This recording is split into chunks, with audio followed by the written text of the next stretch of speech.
بسم اللہ الرحمن الرحیم وبہ نستعین الحمد للہ رب العالمین والصلاة والسلام علی سید المرسلین وعلی آلہ وصحبہ اجمعین ومن تبعہم بإحسان الی یوم الدین.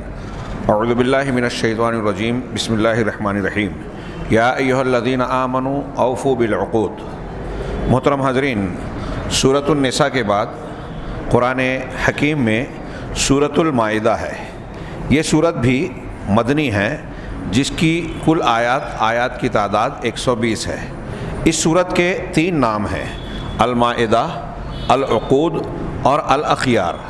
ان ناموں کی مناسبت بیان کرتے ہوئے شیخ عادل کہتے ہیں کہ مائدہ نام جو اس سورت کا رکھا گیا وہ اس مناسبت سے کہ اس میں حضرت عیسیٰ علیہ السلام اور ان کے حواریوں کے درمیان گفتگو اور واقعہ بیان کیا گیا ہے کہ جب حواریوں نے حضرت عیسیٰ علیہ السلام سے یہ مطالبہ کیا کہ آپ دعا کر کے اللہ تبارک و تعالیٰ سے یہ مطالبہ کریں کہ ہمارے لیے آسمان سے ایک دسترخوان اتارا جائے. مائدہ کا معنی ایسا برتن جس میں کھانے پینے کی چیز ہوتی ہے، وہ بڑی ٹرے، سینی یا کوئی اور برتن ہو، اور چونکہ خوان یعنی دسترخوان جسے ہم کہتے ہیں اس پہ کھانے کی اشیاء چنی جاتی ہے، اس لیے اسے بھی المائدہ کہا جاتا ہے، یا المائدہ کا ترجمہ دسترخوان ہی کیا جاتا ہے. چنانچہ حواریوں نے حضرت عیسیٰ سے یہ مطالبہ کیا کہ اللہ سے یہ دعا کریں کہ مائدہ نازل کریں. چنانچہ اللہ تبارک و تعالیٰ نے ان کی اس طلب کو قبول کیا اور اس پر ایک عہد و پیمان لیا کہ ہم اس مائدہ کو اتار رہے ہیں تمہارے مطالبے کے متعلق، لیکن ساتھ ہی ساتھ یہ اچھی طرح یاد رہے. اللہ تعالیٰ نے وعید سنائی، ان کو دھمکی دی کہ اگر انہوں نے اس مائدہ دسترخوان کے نازل ہونے کے بعد عہد و پیمان کو توڑا، اللہ کی نافرمانی کی، تو پھر انہیں انتہائی شدید عذاب دے گا، ایسا عذاب جو کسی اور کو نہیں دے گا. چنانچہ اس واقعے کے تعلق سے مائدہ ایک رمز اور علامت بن گئی، اور اسی کی بنیاد پر اس سورت کا نام سورۃ المائدہ رکھا گیا. دوسرا نام اس کا العقود رکھا جاتا ہے. عقود عقد کی جمع ہے. ہم اردو میں عقد نکاح کہتے ہیں. عقد کے معنی گانٹھ گرا ہوتا ہے، اور بندھن کو بھی کہتے ہیں. آج کی ہماری زبان میں جو ایگریمنٹس ہوتے ہیں، کچھ لکھا پڑھی، اس کو بھی عقد، باہم عقد کہہ سکتے ہیں. شادی کو بھی ایک عقد کہا جاتا ہے. عقود کے معنی ہوتے ہیں عہد و پیمان. اللہ تبارک و تعالیٰ نے چونکہ اس آیت کے بالکل ابتدا میں حکم دیا ہے یا ایھا الذین آمنوا اوفوا بالعقود، کہ اے ایمان والو عہد و پیمان کو پورا کرو. یہ عہد و پیمان کون سا ہے؟ وہ جو لا الہ الا اللہ کہہ کر بندہ اللہ سے عہد پیمان کرتا ہے کہ الوہیت کے سارے تعلقات تجھ سے ہی وابستہ رکھوں گا، اللہ کے حقوق ادا کرنے کا، اور اسی سے جڑ جاتا ہے رسول کے حقوق، اور پھر اللہ اور رسول کے حقوق کے بعد بندوں کے حقوق. تو یہ سارے حقوق اور ذمہ داریاں جو بندے پر عائد ہوتی ہیں وہ شریعت کی شکل میں ہم کو عہد و پیمان کے طور پر دی گئی ہیں. ان عہد و پیمان کو اپنی طاقت کے مطابق پورا کریں، اس کا حکم اللہ تبارک و تعالیٰ نے سورہ کے آغاز میں دیا ہے. اس لیے اس کا نام سورۃ العقود بھی رکھا جاتا ہے. تیسرا نام اس کا الاخیار ہے. خیر کی جمع، نیک لوگ، اچھے لوگ. چونکہ اس سورت میں سورۃ المائدہ میں وہ عہد کو پورا کرنے کا حکم ہے، اور پوری صورت میں ایسے بہت سارے احکامات ہیں، اور ان احکامات کی تکمیل کرنا، عہد و پیمان کو پورا کرنا، یہ اخیار یعنی نیک لوگوں کی عادت اور ان کا شیوا ہوتا ہے. اس لیے اس کو پورا کرنے والوں کا تذکرہ اس میں کیا گیا ہے. اس اعتبار سے اس سورت کا نام الاخیار بھی رکھا گیا ہے. اس سورت کی فضیلت میں بھی انہوں نے وہی حدیث نقل کی جو سورۃ النساء کی فضیلت میں نقل کیا تھا کہ اللہ کے رسول صلی اللہ علیہ وسلم کا ارشاد ہے، جو شخص 7 طوال کا علم حاصل کرے گا، 7 طویل صورتوں کی تعلیم اور علم حاصل کر لے گا، وہ حبر ہے. گویا اللہ اور رسول کے فرمان کے مطابق وہ بڑا عالم ہے. اور وہ ان 7 صورتوں میں سورۃ المائدہ بھی شامل ہے. اس سورت کے ابتدائی مضمون کا اس کے آخر کے مضمون سے کیا تعلق اور ربط ہے، تو اس میں ذکر کرتے ہیں کہ سورہ مبارکہ عقود یعنی عہد و پیمان کو پورا کرنے کے حکم سے شروع ہوتی ہے. چنانچہ اللہ فرماتا ہے یا ایھا الذین آمنوا اوفوا بالعقود، اے ایمان والو عقود یعنی عہد و پیمان کو پورا کرو. احلت لکم بہیمۃ الانعام، تمہارے لیے 4 چوپائے مویشی حلال کیے گئے. ہاں چار پاؤں والے، یہ الانعام سورہ جب آئے گی تو ہم وہاں انعام کن چار پایوں کو کہا جاتا ہے کہیں گے، بہیمہ جانوروں کو کہا جاتا ہے، اس اعتبار سے کہ وہ گونگے ہوتے ہیں یا ان کی باتیں واضح نہیں ہوتی، اس اعتبار سے ان کو بہیمہ کہا جاتا ہے، اور بھی لوگ مناسبتیں بیان کرتے ہیں لغوی۔ تم پر بہیمۃ الانعام یعنی چوپائے مویشی حلال کیے گئے ہیں، الا ما یتلی علیکم، سوائے ان جانوروں کے جو تمہارے سامنے آگے بیان کیے جائیں گے۔ اس صورت میں آگے حرام جانوروں کا تذکرہ کیا گیا ہے۔ غیر محل الصید وانتم حرم، تم حرم کے یا احرام کی حالت میں ہو، اس حالت میں تم شکار کو حلال کرنے والے نہ بنو، تب تمہارے لیے حلال ہے۔ گویا یہ شکل اس مستثنیٰ ہے۔ ان اللہ یحکم ما یرید، اللہ جو چاہتا ہے فیصلہ کرتا ہے۔ سورت کے آغاز کی آیت نمبر 1 یہ ہے، اور سورت کا اختتام آخری مضمون میں عہد و پیمان کو، عقد کو پورا کرنے کا حکم اس اعتبار سے ہوا ہے کہ حضرت عیسیٰ علیہ السلام نے، عیسیٰ بن مریم نے اپنی قوم پر عہد و پیمان لیا کہ آپ اللہ سے اور مجھ سے کیے گئے عہد و پیمان کو پورا کریں گے، یہی سورۃ المائدہ کے ضمن میں۔ چنانچہ نتیجے کے طور پر یہ الگ بات ہے کہ انہوں نے، حضرت عیسیٰ علیہ السلام کے متبعین نے عہد و پیمان کو پورا نہیں کیا، اسے ضائع کیا۔ وہ عہد و پیمان ان آیات میں تذکرہ کیا گیا ہے۔ آیت نمبر 117 میں ما قلت لهم الا ما امرتنی به، اللہ تعالیٰ حضرت عیسیٰ سے پوچھے گا کہ کیا تم نے یہ حکم دیا تھا کہ تم میری اور میری والدہ کی عبادت کرو؟ تو اس پر اپنی براءت کا اظہار کرتے ہوئے جواب میں یہ کہیں گے کہ میں نے ان سے وہی بات کہی تھی جس کا تو نے مجھے حکم دیا تھا۔ کیا حکم دیا تھا؟ ان اعبدوا اللہ، کہ اللہ کی عبادت کرو، ربی و ربکم، جو میرا و ربکم، میرا بھی رب ہے اور تمہارا بھی۔ یعنی حضرت عیسیٰ کہہ رہے ہیں کہ میرا پروردگار وہی ہے، اللہ کے بیٹے ہونے کا سوال ہی پیدا نہیں ہوتا، معبودیت میں شریک ہونے کا کوئی گنجائش ہی نہیں ہے۔ وَكُنْتُ عَلَيْهِمْ شَهِيدًا مَا دُمْتُ فِيهِمْ، اور میں ان پر نگراں تھا، گواہ تھا جب تک کہ میں ان کے درمیان موجود تھا۔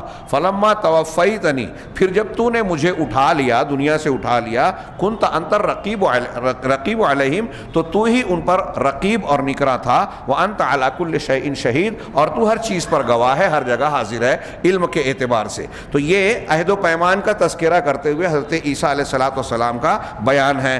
آخر میں یہ کہتے ہیں صاحب کتاب کہ یہ اس وجہ سے کہ عہد و پیمان کا پورا کرنا یہ سچے مومنین کی صفات کا حصہ ہے، لہٰذا عہد و پیمان سے یہ معاملہ صورت شروع ہوئی اس کو پورا کرنے کے حکم سے، اور اسی سے متعلقہ بعض امور پر اس کا اختتام ہوا۔ اس اعتبار سے اس صورت کا محور رئیسی یعنی سورہ مائدہ کا مرکزی مضمون، جس کے گرد تمام احکامات اور بہت سارے علم و ہدایت کی باتیں گردش کرتی ہیں، وہ مرکز کیا ہے؟ الوفاء بالعقود، عہد و پیمان کو پورا کرنا، اپنے ایگریمنٹس کو، جو بندھن اور طے شدہ باتیں اللہ کے درمیان اور بندے کے درمیان ہیں، بندوں اور بندوں کے درمیان ہیں، ان کو پورا کیا جائے۔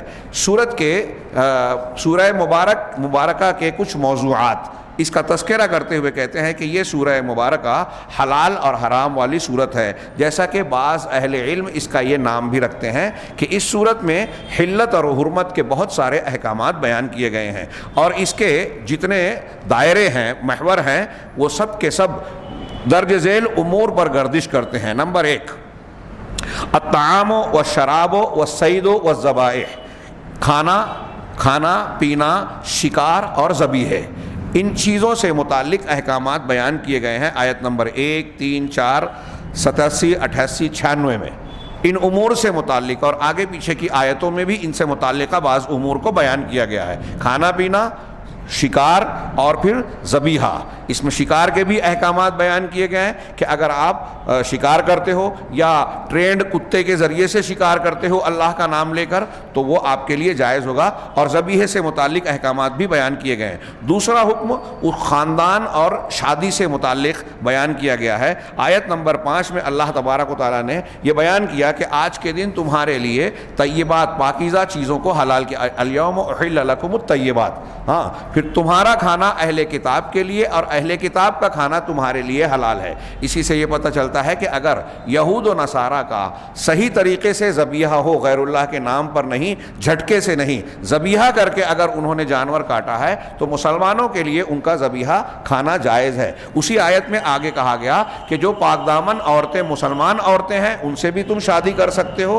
اسی طرح تم سے پہلے جن کو کتاب دی گئی یعنی یہود و نصارہ کو، ان کی عورتیں جو پاک دامن ہو ان سے بھی شادی کر سکتے ہو جب تم ان کے مہر ادا کر دو۔ ہاں، ناجائز طریقے سے کھلے عام زنا نہیں کر سکتے اور نہ چھپ چھپ کر ان سے تعلقات استوار کر سکتے ہو۔ یہ میں نے آیت کا مفہوم بتایا۔ تیسرے نمبر پر اس کے موضوع کے اس صورت کے موضوعات میں سے ہیں الایمان والکفارات۔ قرآن کی آیت نمبر 89 میں آپ دیکھیں گے یہ سورہ مائدہ کی، اس میں اللہ نے فرمایا لا یؤاخذکم اللہ باللغو فی ایمانکم، کہ تمہاری جو لغو قسم کی قسمیں ہیں، کچھ عادتاً کچھ لوگ ہے نا قسم سے کہتے ہیں، ایسی قسموں پر اللہ تعالیٰ تمہارا مواخذہ نہیں کرے گا، ولیکن یؤاخذکم بما عقدتم الایمان، تمہاری ان قسموں پر اللہ تمہاری پکڑ کرے گا جو تم پختگی سے قسمیں کھاتے ہو۔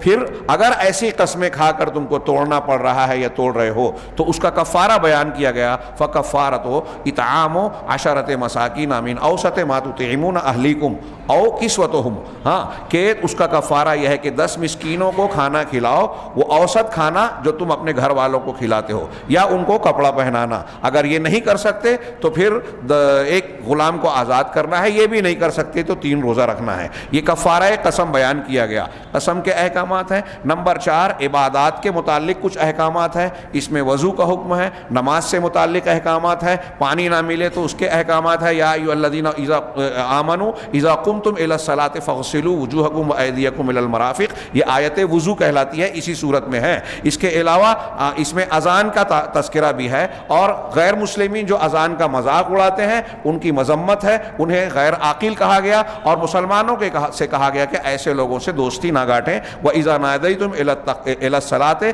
اتَّخَذُوهَا هُزُوًا وَلَعِبًا، یہ آیت نمبر 58 ہے۔ اسی طرح شکار سے متعلق احکامات بیان کر کے اس کی تعمیل کرنے کا حکم دیا گیا ہے۔ یا ایھا الذین آمنوا لَيَبْلُوَنَّکُمُ اللَّهُ بِشَیْءٍ مِّنَ الصَّیْدِ تَنَالُهُ أَیْدِیکُم وَرِمَاحُکُم، آخر کی یہ آیتیں ہیں، اور بھی کئی آیتیں ہیں جس میں عبادات سے متعلق احکامات بیان کیے گئے۔ نمبر 5 اس سورت کے اندر سورۃ المائدہ میں مختلف فیصلے اور قضا ہے کہ بعض معاملات میں آپ کے لیے اللہ کی طرف سے قضا کے معاملے بیان کیے گئے، اور گواہیوں کے احکامات کہ اگر آپ کو کسی نزاع اور معاملے میں تکلیف میں فیصلہ کرنا ہے، کچھ مسلمانوں کچھ گناہ گار یا مجرمین کا معاملہ عدالت میں آتا ہے تو ان کے کیا فیصلے کرنا ہے اور کس طرح گواہی کا معاملہ طے ہوگا۔ مثال کے طور پہ اس میں کئی آیتوں کا تذکرہ کیا، یا ایھا الذین آمنوا کونوا قوامین للہ، یہ سورہ نساء میں بھی عدل و انصاف کا حکم دیا گیا تھا کہ خوب انصاف قائم کرنے والے بنو، چاہے اپنے خلاف اپنے والدین کے خلاف ہو، یا کوئی امیر ہو غریب ہو، امیر کو دیکھ کر اس کا دباؤ قبول نہ کرو، غریب کو دیکھ کر اس پر ترس نہ کھاؤ۔ وہی حکم یہاں بھی دیا گیا ایسا، یا ایھا الذین آمنوا قوموا قوامین للہ، اے ایمان والو خوب انصاف کو قائم کرنے والے بنو، شہداء بالقسط، قوامین للہ شہداء بالقسط، انصاف کی گواہی دینے والے بن کر۔ اسی آیت کے بعد والی آیت میں کہا گیا وَلَا يَجْرِمَنَّكُمْ شَنَآنُ قَوْمٍ أَلَّا تَعْدِلُوا، اس آیت کے ضمن میں ایک مستشرق کہتا ہے، یورپ کا ایک عالم کہتا ہے کہ میں نے دنیا کے کسی مذہب میں ایسی جامع اور انصاف کی بے لاگ تعلیم نہیں دیکھی جو اپنے ماننے والوں سے کہہ رہا ہے کہ دشمن بھی اگر تمہارے سامنے ہو تو انصاف کا دامن نہ چھوڑو، ان کی دشمنی تم کو ظلم کرنے پر نہ ابھارے۔ وَلَا يَجْرِمَنَّكُمْ شَنَآنُ قَوْمٍ عَلَىٰ أَلَّا تَعْدِلُوا، کسی قوم کی نفرت تم کو اس بات پر نہ ابھارے کہ تم انصاف نہ کرو، اعدلوا، انصاف کرو، ہوا اقرب للتقوی، یہ تقوی سے زیادہ قریب ہے۔ یہ ایک آیت ہے۔ اس کے علاوہ ایک آیت یہ ہے افحکم الجاہلیت یبغون ومن احسن من اللہ حکما لقوم یوقنون، کیا یہ جاہلیت کا فیصلہ چاہتے ہیں تو اس شخص سے بہتر، اللہ سے بہتر فیصلے والا کون ہو سکتا ہے، یا اللہ سے بہتر فیصلہ کس کا ہو سکتا ہے، یقین رکھنے والوں کے لیے۔ اسی طرح اس صورت میں آیت محاربہ بھی ہے۔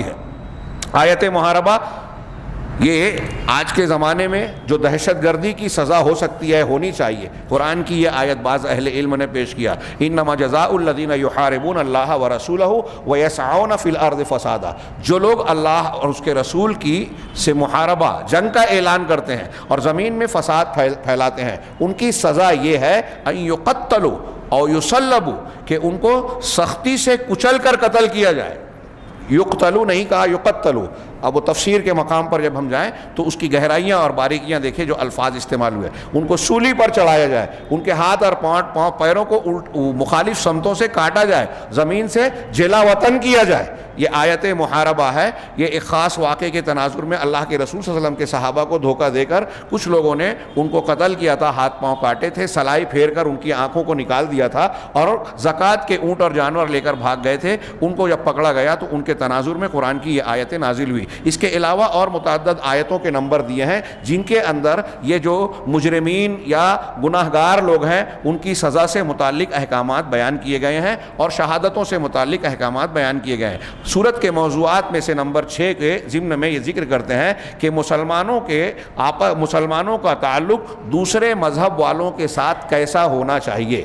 ان تعلقات کے سلسلے میں قرآن کی اس سورت المائدہ نے آیت نمبر 5 میں، آیت نمبر 51 میں، 57 میں روشنی ڈالی ہے۔ جیسے الیوم احل لکم، یہ پیچھے ابھی بیان کیا گیا نا کہ اہل کتاب کا کھانا تمہارے لیے اور ان کا کھانا تمہارے لیے، تمہارا کھانا ان کے لیے حلال ہے، ان کی پاک دامن عورتوں سے شادی کر سکتے ہو۔ تعلقات کی ایک نوعیت یہ ہوئی۔ اسی طریقے سے جہاں تک دوستی گاٹھنے کی بات ہے تو 2-3 آیتوں میں 51-57 میں اللہ نے فرمایا کہ یہود اور نصارہ کو، مسلمانوں کو چھوڑ کر اولیاء مت بناؤ۔ یہاں اولیاء کا خاص معنی ہے، اس کا یہ مطلب نہیں ہے کہ ان سے کھلی دشمنی کی جائے، تعلقات نہ رکھا جائے، سماجی لین دین نہ کیا جائے۔ اللہ کے رسول یہ سب کچھ کرتے تھے، تحفے تحائف لیتے تھے، لیکن ولایت دینیہ صرف مسلمان کی مسلمان سے ہوگی، مسلمان ہی ہمراز ہوگا۔ اللہ نے فرمایا کہ یہ یہود نصارہ ایک دوسرے کے اولیاء اور دوست ہیں، تم میں سے جو شخص ان میں سے کسی کو دوست بنائے گا تو وہ ان میں سے شامل ہو جائے گا۔ یہود نصارہ سے دوستی گاٹنا مسلمانوں کو چھوڑ کر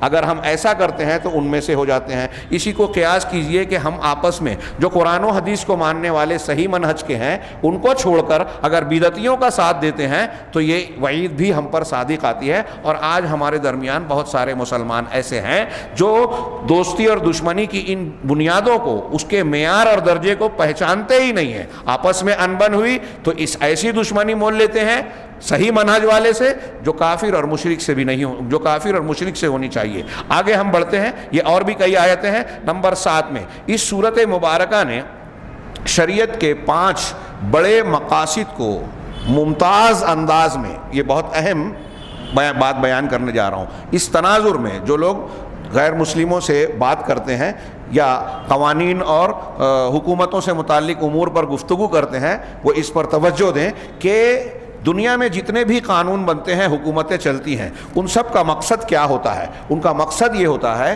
کہ لوگوں کی 5 چیزوں کی حفاظت کی گارنٹی دی جائے۔ حکومتوں سے لوگ شکایت کرتے ہیں، ابھی کورونا کا مرض معاملہ چل رہا ہے، اخبارات میں آیا کہ حکومت کے لوگوں سے، ذمہ داروں سے کہا جا رہا ہے ویکسین کی فراہمی کی جائے تو وہ الیکشن میں مصروف ہیں، جبکہ یہ حکومت کی ذمہ داری ہے کہ لوگوں کی بیماری اور لوگوں کے پریشانی کے دور کرنے کے لیے حل تلاش کرے، انتظام کرے۔ تو جان، مال، عزت، لوگوں کے کیا کہتے ہیں مذہب اور عقل، یعنی ان کی عقل وغیرہ، یہ 5 چیزیں محفوظ رہیں، یہ ذمہ داری دنیا کے قوانین کی بنیادوں میں شامل مانا جاتا ہے۔ سورہ مائدہ میں ان 5 چیزوں کی حفاظت کے لیے بہترین قواعد بیان کیے گئے ہیں۔ دوسری صورتوں اور حدیثوں میں بھی تفصیلات موجود ہیں۔ چنانچہ یہ کہہ رہے ہیں کہ مقاصد شریعت، 5 شریعت کے مقاصد بہت وضاحت کے ساتھ اس صورت میں بالکل ممتاز انداز میں نظر آتے ہیں۔ یہ اللہ تبارک و جو ہم کو رہنمائی کرتی ہیں کہ اللہ تبارک و تعالیٰ ہی وہ ذات ہے جس نے انسانوں کی بھلائی کی دنیا اور آخرت میں ضمانت لے رکھی ہے۔ صرف اللہ ہی گارنٹی دے سکتا ہے، ضامن ہو سکتا ہے کہ انسانی سماج، انسانوں کی دنیا اور آخرت کی بھلائی کرے۔ اس کی تفصیل اشارے میں، نکات کی شکل میں یہ آگے بیان کر رہے ہیں۔ حفظ الدین، دین اور مذہب کی حفاظت۔ ہاں، یہاں دیکھیے دنیا میں ایک مذہب کے لوگ اگر اکثریت اور طاقت میں ہیں تو کمزور لوگوں پر ظلم کرتے ہیں، ان کو مذہبی آزادی نہیں دیتے۔ ہمارے لیے بقرعید کو، عید الاضحیٰ کو قربانی کرنا اب مشکل ہو گیا، عام حالات میں بھی مشکل ہو گیا۔ ہاں، قانون اس کے خلاف بن گیا تو یہ ایک مذہبی شعار ہے لیکن اسے انجام دینا مشکل بن گیا.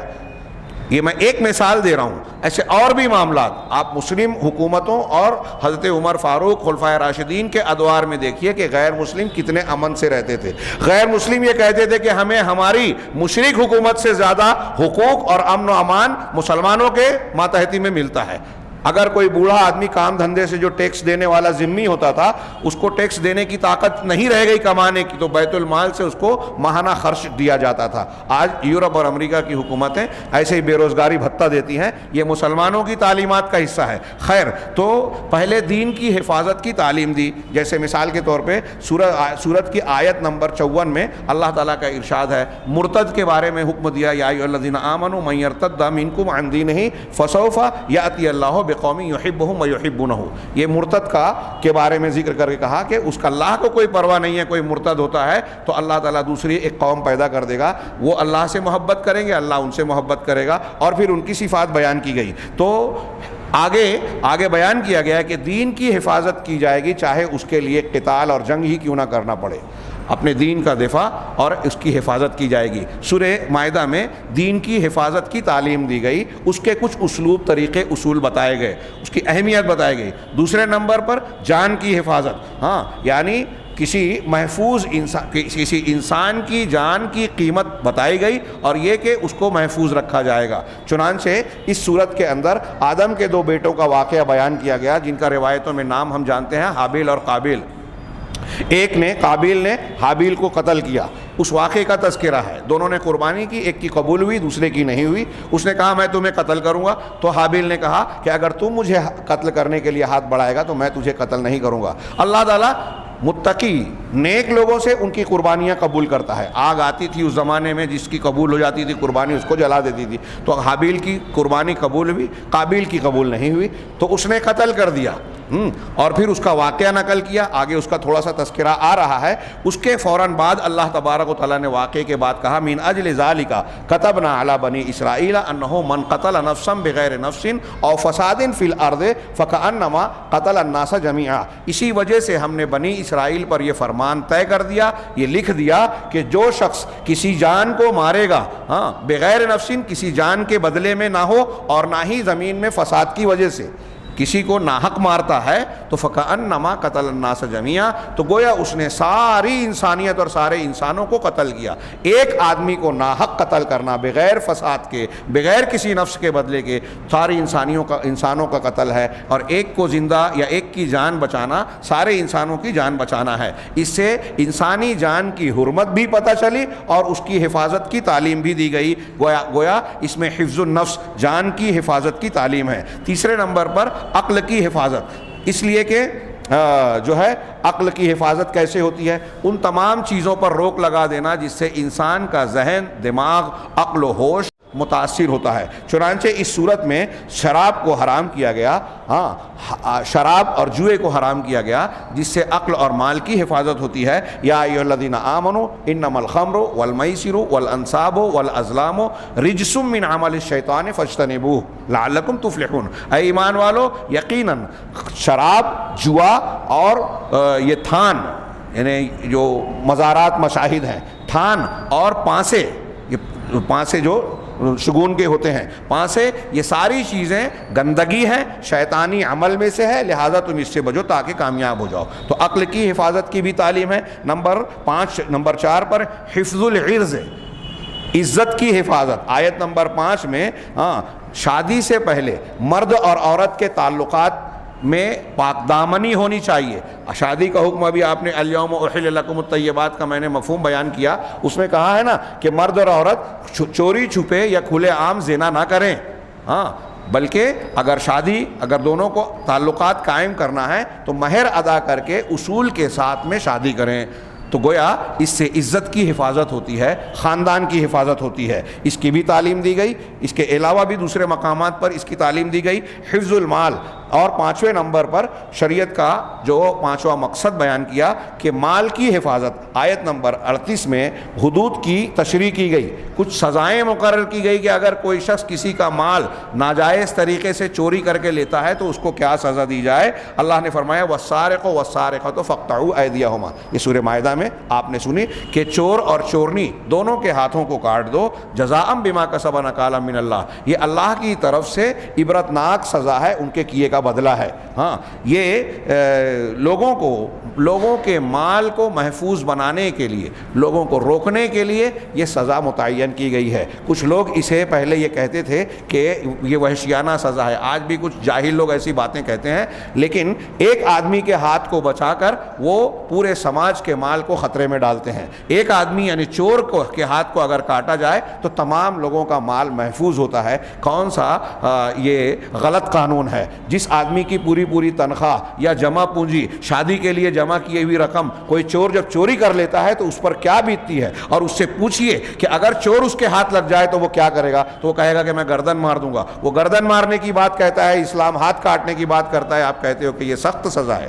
اور آج بہت سارے لوگ یہ کہتے ہیں, کہنے پر مجبور ہیں, غیر مسلم, یہاں تک کہ بعض ہندو دانشوروں نے بھی یہ کہا کہ اگر جرائم پر روک لگانی ہے تو اسلام میں, سعودی عرب میں جو سزائیں نافذ ہیں اسے نافذ کرنا چاہیے. ہم دیکھتے ہیں کہ پریکٹیکل طور پر جن ملکوں میں اسلامی سزائیں نافذ ہیں وہاں امن و امان ہے, لوگوں کی جان مال محفوظ ہیں. تو یہ 5 چیزیں محفوظ کرنے کا اس صورت میں بڑی اچھی تعلیم دی گئی ہے, توجہ دلائی گئی ہے. دنیا کے جتنے قوانین ہیں وہ ان 5 چیزوں کو محفوظ بنانے کا دعویٰ تو کرتے ہیں, لیکن آج آپ اخبار ٹی وی پر لوگوں کے دیکھیے, ہاں مہینوں سے جو ہے کسان جو ہے وہ تحریک چلا کر احتجاج کر کے بیٹھا ہوا ہے, اور دنیا میں پوری دنیا میں, ہمارے ملک میں ہاہاکار مچی ہوئی ہے. لوگ پریشان ہیں, کہیں مہنگائی سے, کہیں بے روزگاری سے, کہیں بیجا ٹیکس سے, کہیں پولیس کے مظالم سے, کہیں قانون کے غلط طریقے کے نفاذ کی وجہ سے. ہر شخص پریشان ہے. لوگوں کی جان مال عزت و آبرو دنیا کے کسی قانون کے سائے میں محفوظ نہیں ہے جس طریقے سے اسلامی قانون کے سائے میں محفوظ ہوتی ہیں. سورہ مائدہ میں ان 5 چیزوں کی حفاظت کی ذمہ داری دی گئی. اس سورت کے گرد میں جو فوائد اور لطائف کا تذکرہ کیا گیا ہے, اختصار کے ساتھ ہم سرسری طور سے کم وقت میں اس کو سمیٹنے کی کوشش کرتے ہیں کہ اول سورۃ فی القرآن الکریم, یہ پہلی سورت ہے قرآن کریم میں جس میں مسلمانوں کو سورت کے آغاز میں یا ایھا الذین آمنوا کہہ کر پکارا گیا ہے. ہاں, اس سورت میں صرف سورہ مائدہ میں 16 مرتبہ اللہ نے مسلمانوں کو کہا ہے یا ایھا الذین آمنو, جبکہ پورے قرآن میں یا ایھا الذین آمنو, اے ایمان والو, یہ ندا, یہ پکار پورے قرآن میں 88 مرتبہ ہے, 88 مرتبہ ہے. ہاں, 88 مرتبہ میں سے صرف اس ایک سورت میں 16 مرتبہ ہے کہ اللہ تعالیٰ نے توجہ دلائی ہے. وذالک, کیوں اللہ تبارک و تعالیٰ نے بار بار خطاب کیا, 16 مرتبہ خطاب کیا؟ اس لیے کہ اس صورت میں بہت اہم احکامات جو محوری اور بنیادی حیثیت رکھتے ہیں ان کو بیان کیا گیا ہے, جو ہماری دنیا اور آخرت کی سعادت کے لیے انتہائی اہم اور ضروری ہیں. 2 نمبر پر انہوں نے کہا کہ حضرت عبداللہ ابن مسعود رضی اللہ تعالیٰ عنہ کہتے ہیں, جب تم قرآن کا یہ جملہ سنو یا ایھا الذین آمنو, اے ایمان والو, تو فارع لہا سمعک, تو اپنے کان کو, اپنے سماعت کو اس کی طرف پوری طرح متوجہ کر دو. کیوں؟ ہاں, کیونکہ یہ اللہ رب العالمین کی پکار ہے, کوئی ایرا غیرہ نتھو خیرہ ہمیں نہیں کہہ رہا ہے, یہ اللہ کہہ رہا ہے ایمان والو. لہذا جب اللہ یہ کہہ رہا ہے تو اللہ کے اس کہنے کے بعد یا تو کسی خیر کا حکم دیا جائے گا یا کسی شر سے منع کیا جائے گا. ابن ابی حاتم نے ابن مسعود کا یہ قول نقل کیا, یعنی یا ایھا الذین آمنو کہہ کر جب اللہ پکار رہا ہے تو مسلمانوں کے فائدے کی اہم چیز بیان کر رہا ہے, لہذا ہم کو پوری طرح متوجہ ہو جانا چاہیے. نمبر 3 یہ کہہ رہے ہیں کہ چونکہ کھانا زندگی کی ضروریات کا ایک اہم حصہ ہے. ہاں, ہمارے یہاں بولا جاتا ہے کہ بنیادی حقوق روٹی, کپڑا اور مکان ہے, تو روٹی, کھانا زندگی کی ضروریات میں ایک اہم ضرورت ہے. اس لیے اللہ عز و جل نے سب سے پہلا عقد, بندھن یا عہد و پیمان حلال اور حرام کی وضاحت سے شروع کیا. اس قرآن کی صورت میں یا ایھا الذین آمنوا اوفوا بالعقود احلت لکم بہیمۃ الانعام, عہد و پیمان کو پورا کرو. اب عہد و پیمان کو پورا کرنے کے بعد کے حکم کے بعد سب سے پہلے اللہ کون سی بات کہہ رہا ہے کہ تمہارے لیے مویشی چوپائے حلال کیے گئے ہیں. کھانے کی چیز کے بارے میں بیان کیا کیونکہ یہ زندگی کی بنیادی ضرورت ہے. اللہ تبارک و تعالیٰ نے سب سے پہلے اس کی توضیح کی. اب جو چیز حلال کی گئی ہے اب ان حلال میں سے کب کب حرام ہو رہا ہے آگے اس کا استثناء کر کے بیان کیا, اور آگے کی آیتوں میں بھی بیان کیا گیا کہ تمہارے لیے کیا کیا حرام ہے, مردار, خنزیر کا گوشت وغیرہ وغیرہ. ہاں, اور پھر یہ بھی کہ وہ جانور جو گر کر مر جائے, دب کر مر جائے, یا کسی چوٹ لگنے سے کٹے بغیر چوٹ لگنے سے مر جائے, یا کسی دوسرے جانور نے سینگ وغیرہ مار کر جو ہے مار ڈالا ہے, یا کسی جنگلی جانور نے اس کا شکار کر کے اس کو مارا ہے, ایسے جانور تمہارے لیے حرام ہیں. تو یہ حلال حرام کی توضیح کی. فما ظنک کا, جب یہ کہہ رہے ہیں کہ اللہ تعالیٰ نے سورت کے آغاز میں حلال حرام کا تذکرہ کیا کھانے کے بارے میں, تو تمہارا کیا خیال ہے اے پڑھنے والے. مخاطب سے کہا صاحب کتاب نے کہ سوچو کہ زندگی کے باقی حالات اور معاملات کے بارے میں تمہارا کیا خیال ہے.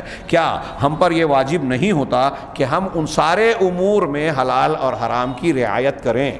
اللہ تعالیٰ اتنے اہتمام کے ساتھ اپنے کلام پاک میں ہم کو اور آپ کو حلال حرام بتا رہا ہے, تو یہ مذاق نہیں ہے, یہ ایسی ویسی بات نہیں ہے, غیر اہم بات نہیں ہے, یہ ہمارے لیے بڑی اہمیت کی بات ہے, ہمارے فائدے کی بات ہے دنیا اور آخرت میں. نمبر 4, اہم ما فی هذه السورہ وفی جمیع سور القرآن الحکم والتشریع للہ وحدہ. اس صورت میں بلکہ قرآن کی جتنی بھی صورتیں ہیں ان میں سب سے زیادہ اہم بات کیا ہے کہ حکم, فیصلہ اور تشریع اور احکام یہ سب کے سب صرف اللہ اکیلے کا حق ہے. توحید یہی ہے, اسی کے لیے پیدا کیا. تو اس صورت میں اور تمام صورتوں میں یہ مضمون مرکزی حیثیت رکھتا ہے. لہٰذا آگے کہہ رہے ہیں کہ لیس لأحد من البشر, انسانوں میں سے کسی کے پاس بھی یہ حق نہیں ہے, اس کا علم اور مقام کتنا بھی اونچا ہو, اس کے لیے یہ گنجائش اور جواز نہیں ہے کہ وہ اللہ کے فیصلے کی مخالفت کرے یا اللہ کے فیصلے کے مقابلے میں کوئی اپنا فیصلہ یا اپنی شریعت بنائے. العیاذ باللہ. بہت اہم بات ہے, موقع نہیں ہے کہ میں اس میں تفصیل میں جاؤں. اللہ نے جو فیصلہ کیا وہ ہمارا رب العالمین ہے, علیم حکیم ہے, اور قرآن کے بنیادی مقصد ہے توحید کی تعلیم, شرک سے بچنا. اس کا تقاضا یہ ہے کہ ہم یہ مانیں کہ سارے زندگی کے سارے قوانین بنانے کا, شریعت سازی کا حق اللہ کے ہاتھ میں ہے نا. اس میں قرآن میں سورہ مائدہ میں 3 جگہ کا وَمَن لَّمْ يَحْكُم بِمَا أَنزَلَ اللَّهُ فَأُولَٰئِكَ هُمُ الْكَافِرُونَ فَأُولَٰئِكَ هُمُ الظَّالِمُونَ فَأُولَٰئِكَ هُمُ الْفَاسِقُونَ. یہ الگ الگ سیاق میں آگے پیچھے ایک ہی صفحے میں 1.5 صفحے میں آپ پائیں گے تینوں آیتیں کہ جو اللہ کے نازل کیے ہوئے حکم کے مطابق فیصلہ نہ کرے یہی کافر ہیں, یہی ظالم ہیں, یہی فاسق ہیں. الگ الگ سیاق میں اللہ نے کہا, اور پھر اس کا بڑی تاکید کی گئی ہے. تو اس صورت میں بھی اس کو مرکوز کیا گیا, اور قرآن کی ہر صورت میں کہ ہم شریعت اور دین کے معاملے میں قانون ساز صرف اللہ کو مانیں. ہاں, کسی انسان کو کتنا بھی بڑا آدمی ہو, کتنا بڑا علامہ کیوں نہ ہو, ہوا میں اڑے, پانی پہ چلے, کرامت کھیلے, اس کو یہ حق نہیں ہے کہ اپنے طور پر شریعت. ہمارے یہاں صوفی لوگ بیان کرتے ہیں کہ خواب میں دیکھا اور مریدین اس پر عمل کرنا شروع کر دیتے ہیں. آج یہ دین کے ساتھ یہ کھلواڑ آج بالکل ہمارے سماج میں عام ہے, اور لوگوں کو یہ احساس بھی نہیں ہوتا کہ ہم اللہ کے شریعت اور اللہ کے قانون کی خلاف ورزی کر رہے ہیں, اللہ کے حق پہ ڈاکہ ڈال رہے ہیں.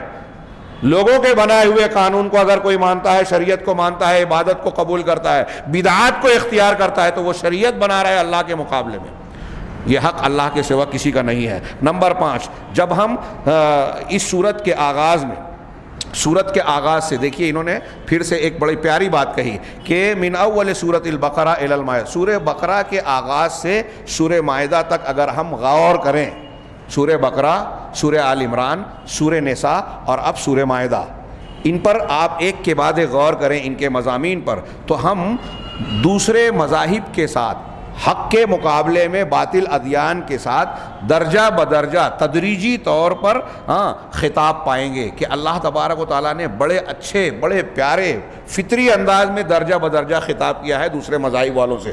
چنانچہ ایک ایک جملے میں کہہ رہے ہیں یہ ایک ایک کتاب ہے. سورہ بقرہ اہل کتاب کی خطاؤں کو, غلطیوں کو بیان کرتی ہے, مع الدعوت الی التمیز, ساتھ ہی ساتھ مسلمانوں کو یہ دعوت دیتی ہے سورہ بقرہ, تعلیم دیتی ہے کہ ان کی طرح نہ بننا, ان سے اپنے آپ کو الگ رکھنا.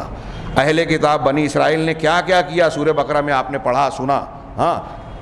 بچڑے کی عبادت کی. اللہ تبارک و تعالیٰ نے کہا کہ شہر میں جھک کر گھٹنوں کے بل داخل ہو, حتتن بولو تو حنتتن فی خردل کہا, اور کیا کیا پورے سورہ بقرہ کا پہلا جز پورا بھرا پڑا ہے. تو ان کی خطاؤں کو بیان کیا, غلطیاں کیا کیا اللہ اور رسول کے حکم کی مخالفت کی وہ بیان کیا, اور مسلمانوں کو کہا کہ ان سے الگ رہیں. سورہ آل عمران میں اہل کتاب سے مناقشہ ہے, مناظرہ ہے, اور ان سے لطف کے ساتھ, دلیلوں کے ساتھ, دانائی کے ساتھ بات چیت کا اور مباحثے کا انداز پیش کیا گیا ہے کہ دوسرے مذہب کے لوگوں کو حق کیسے بتایا جائے. اگر وہ غلط دین کو مان رہے ہیں تو اس غلط کو دماغ سے نکال کر صحیح کو دماغ میں ڈالنے کی کوشش کیسے کی جائے, دلائل کی بنیاد پر سورہ مائدہ میں ہم کو بتایا گیا, مع ایجاد نقاط مشترکہ, ساتھ ہی ساتھ ان لوگوں کے اور ہمارے درمیان جو مشترک نقطے ہیں کہ وہ بھی یہ مانتے ہیں ہم بھی مانتے ہیں, اس کو سامنے رکھ کر ان چیزوں پر جس میں اختلاف ہے لطف اور احسان اور نرمی کے ساتھ بات کی جائے, اور طریقہ دلیل کا سائنٹیفک طریقہ اختیار کیا جائے تاکہ وہ بات کو مانے. سورہ نساء اس کے بعد ہے, اس میں اہل کتاب کے غلو کی پر تنقید کی گئی ہے, جو انہوں نے غلو کیا عیسیٰ علیہ السلام کے بارے میں, دوسرے امور میں, شریعت کے قوانین کے سلسلے میں, اسی طرح عقیدے کے سلسلے میں جو انہوں نے اختلاف پیدا کیا اور اختلاف کیا, ان کا نقد کیا گیا, ان کا رد کیا گیا. سورہ نساء کے بعد اب سورہ مائدہ ہے, اس میں مواجہۃ شدیدۃ فی اظہار الحق, اس میں حق کو بیان کرنے اور اس کا مواجہہ کرنے کے سلسلے میں, اس میں حق کے اظہار میں شدید قسم کا مواجہہ ہے, مقابلہ ہے. غلط کا رد کر کے حق کو ثابت کرنے کا انداز اس میں ہے. جیسے مثال کے طور پر لقد کفر الذین قالوا ان اللہ هو المسیح ابن مریم, سورہ مائدہ میں اللہ نے فرمایا کہ یقیناً ان لوگوں نے کفر کیا جو یہ کہتے ہیں کہ اللہ ہی مسیح ابن مریم ہے. ان کی غلطی کو بھی ظاہر کیا اور حق کا اعلان کیا کہ دیکھو اللہ تبارک و تعالیٰ ہی اللہ ہے, اور جو لوگ اللہ کے ساتھ میں مسیح ابن مریم کو جوڑتے ہیں انہوں نے کفر کیا. علامہ ابن عقیل کہتے ہیں یا من یجد فی قلبہ قسوہ, اے وہ شخص جو اپنے دل میں سختی پاتا ہے. آج ہمارے دلوں میں سختیاں آ گئی ہیں, نصیحت اثر نہیں کرتی, سن کر ایک کان سے دوسرے کان سے اڑا دیتے ہیں. تو جو لوگ اپنے دل میں سختی پاتے ہیں, احذر ان تکون نقضت عہدا, اس بات سے ہوشیار رہو, ڈرو کہ تم اللہ سے کیے ہوئے عہد و پیمان کو توڑو, اس لیے کہ اللہ تعالیٰ نے قرآن میں سورہ مائدہ میں کہا ہے فبما نقضہم میثاقہم لعناہم وجعلنا قلوبہم قاسیہ, کہ ان کے یعنی اہل کتاب کے عہد و پیمان کے توڑنے کی وجہ سے ہم نے ان پر لعنت کی اور ان کے دلوں کو قساوت والا بنا دیا. میں نے اس پر ایک لمبا خطبہ دیا تھا یہ 2 جملوں پر کہ جب انہوں نے عہد و پیمان توڑا, شریعت کی مخالفت کی, تو اللہ تعالیٰ نے ان پر عذاب نازل کیا. پہلا کیا کہ لعنت بھیجی, لعنت مانے رحمت سے دوری, رحمت سے جو اللہ کی دور ہو گیا تو پھر اس کی کوئی مدد کرنے والا, کوئی بچانے والا نہیں ہے دنیا اور آخرت میں. دوسری بات کیا کہی, ان کے دلوں کو قاسی بنا دیا. علامہ ابن قیم کہتے ہیں دلوں کی بیماریاں بہت سی ہیں, سب سے بڑی بیماری یہ ہے کہ دل قساوت کا شکار ہو جائے. اور دل کے قساوت کا مطلب کیا ہے کہ آپ کے اور ہمارے دل پر اگر یہ بیماری ہے, اللہ بچائے, تو یہ بیماری جس کو ہوگی اس پر نصیحت اور واعظ اثر نہیں کرتا, قرآن سنتا ہے کوئی اثر نہیں ہوتا, حدیث سنتا ہے کوئی اثر نہیں ہوتا, جنت اور جہنم کا بیان سنتا ہے کوئی اثر نہیں ہوتا. جبکہ نرم دل والوں یہ سن کر ان کی آنکھیں بہنے لگتی ہیں, اللہ کا ڈر پیدا ہوتا ہے, ان کے اندر تبدیلیاں آتی ہیں. تو یہ ابن عقیل کہتے ہیں کہ اللہ کا عہد و پیمان توڑنے کا نتیجہ یہ ہوتا ہے, آپ توحید اور اللہ کے عہد و پیمان کو توڑو گے تو سورہ نساء کہتی ہے کہ عہد و پیمان کو توڑنے کا نتیجہ یہ ہوتا ہے کہ اللہ کی لعنت پڑے گی اور ہمارے دل سخت ہو جائیں گے. بے مروتی, اور جو آج لوگوں کو ترس نہیں آتا, مریض ہاسپٹل میں مر رہا ہے اور ڈاکٹر بل کم کرنے کے لیے تیار نہیں ہوتا, اس کے اندر رحم و مروت کا جذبہ نہیں آتا, یا مرتے ہوئے کو دیکھ کر جو ہے آج ماں باپ کو کی لاش کو چھوڑ کر بیٹا بیٹی بھاگ رہے ہیں. یہ جو دلوں میں سختیاں اس حیثیت سے بھی آتی ہے, دلوں میں سختیاں اس حیثیت سے بھی کہ کوئی واعظ و نصیحت اثر نہیں کرتی, یہ ہمارے دلوں میں آئی. آخری نقطہ جو انہوں نے بیان کیا, علامہ ابن رجب نے قسوۃ القلوب کے اسباب بیان کیے کہ دلوں میں سختی کے اسباب ہیں یہ, اور آج یہ دلوں کی سختی بہت عام ہے مسلمانوں میں. الحمدللہ آج بھی سختیاں ہیں لیکن دوسروں کے مقابلے میں کم ہے, جو ہم واقعات کی شکل میں دیکھ رہے ہیں. اللہ ہم کو بھی جو قساوت قلبی ہے اس سے محفوظ رکھے. آخری بات جو انہوں نے کہی کہ اس آیت میں, اس صورت میں اللہ تبارک و تعالیٰ نے حابیل قابیل کے واقعے میں جب لاش حابیل کی لاش کو ٹھکانے لگانے کی بات آئی تو قابیل کی سمجھ میں نہیں آیا، قتل تو کر دیا لیکن اب لاش کا کیا کروں، اسے اس وقت اس کا علم نہیں تھا، تو اللہ نے کہا فبعث اللہ غرابا یبحث فی الارض، اللہ نے ایک کوا بھیجا، ہاں زمین میں گھومتا جستجو کرتا، اور ایک دوسرا کوا جو مر چکا تھا اس نے زمین میں جو ہے کھڈا بنا کر اپنی چونچ سے پنجے سے اپنے ساتھی کوے کو اس میں ڈالا اور اس پر مٹی ڈال دی۔ قابیل نے یہ منظر دیکھا تو اس کو ندامت ہوئی اور کہا کہ میں اس کوے کی طرح بھی نہیں ہو سکا۔ اس کا تذکرہ کرنے کے بعد یہ کہہ رہے ہیں کہ تأمل حکمت اللہ فی ارسال الغراب، اللہ تبارک و تعالیٰ کی اس حکمت پر غور کرو کہ اس نے کوے ہی کو کیوں بھیجا، دوسرے کو کیوں نہیں بھیجا، دوسرا کوئی پرندہ کبوتر وغیرہ کیوں نہیں آئے، ہاں کوا ہی کیوں آیا؟ تو اس کی وجہ ایک اہل علم نے کیا کہا کہ اسم الغراب یوحی بغربت القاتل من اخیہ، یہ غراب کا لفظ غین رے بے سے بنا ہے، جس کو عربی زبان میں غربت کہتے ہیں۔ غربت کا معنی ہوتا ہے اجنبیت۔ اگر آپ اپنے شہر سے کہیں دوسری جگہ چلے جائیں جہاں آپ کو کوئی پہچانے نہیں تو آپ اس شہر میں غریب کہلائیں گے۔ غریب ہم اردو میں فقیر آدمی کو بولتے ہیں، عربی زبان میں غریب اجنبی کو کہتے ہیں، بدالی اسلام و غریبہ، اور بھی اس کے 2-3 معنی ہوتے ہیں، مسافر کا بھی معنی ہوتا ہے، اور مسافر اجنبی ہی ہوتا ہے۔ تو غراب کو بھیجا اس لیے کہ لفظ غراب میں اجنبیت کا معنی پایا جاتا ہے، تو اس کو بھیجا نمونے کے طور پر، اس لیے کہ قابیل نے اپنے بھائی کا قتل کیا تھا، تو قتل کرنے کی وجہ سے خود اپنے بھائی سے یہ انجان اور غریب ہو گیا تھا، اس سے غربت پیدا ہو گئی تھی، اور ساتھ ہی ساتھ قتل کرنے کے نتیجے میں وہ اللہ کی رحمت سے بھی اجنبی ہو گیا تھا اور اپنے اہل و عیال اور خاندان سے بھی اجنبی ہو گیا تھا۔ قتل کرنے کی وجہ سے وہ گھر سے بھی بیگانہ ہو گیا، اللہ کی رحمت سے بھی بیگانہ ہو گیا، اس لیے اس کے حالت میں غربت کی حالت پائی جاتی تھی، اس لیے اللہ تبارک و تعالیٰ نے غراب کو بھیجا، یعنی کوے کو بھیجا۔ وقال آخرون، کچھ دوسرے لوگوں کا ایک نقطہ یہ بھی ہے کہ اللہ نے کوے کو کیوں بھیجا، تو ایک دوسری حکمت بیان کی کہ بعض لوگوں کا کہنا ہے کہ غراب جو ہے کوا ان 5 فواسق میں سے ہے۔ ہاں حدیث میں آتا ہے کہ 5 فواسق ایسے ہیں کہ اگر یہ ہل میں بھی ملے، حرم میں بھی ملے تو ان کو مار ڈالو۔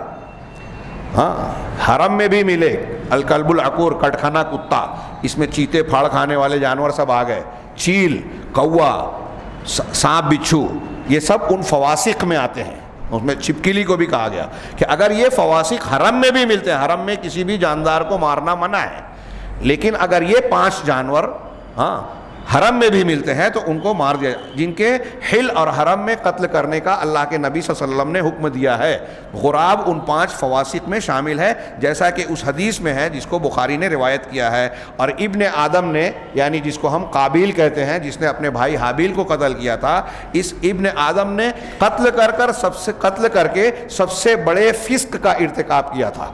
ان جانوروں کو 5 جانوروں کو فواسق کہا جاتا ہے، فاسق سے، اور اس نے جو قتل کیا تھا تو قتل اس کا سب سے بڑا فسق، یعنی اللہ کی سب سے بڑی نافرمانی تھی۔ نوح علیہ السلام کے آنے سے پہلے قوم میں شرک اور کفر نہیں تھا، سب دوسرے گناہ تھے، اور ان گناہوں میں سب سے بڑا گناہ قتل تھا، اس کا ارتکاب یہ قابیل نے کیا تھا۔ چنانچہ جس چیز کو یعنی کوے کو اس کی طرف بھیجا گیا وہ اس کے عمل سے مناسبت رکھتا تھا، اس لیے کوے کو بھیجا، دوسرے جانور یا پرندے کو نہیں بھیجا۔ یہ سورہ نساء پر انہوں نے جو کچھ نکات اور تدبر کی راہ ہموار کرنے والی باتیں بیان کی، ہم نے اس کو جانا۔ انشاءاللہ کل کے درس میں سورۃ الانعام پر ہم نگاہ ڈالیں گے۔ اللہ تبارک تعالی ہمیں خیر کی توفیق دے۔ وآخر دعوانا ان الحمد للہ رب العالمین وصلی اللہ علی نبینا محمد۔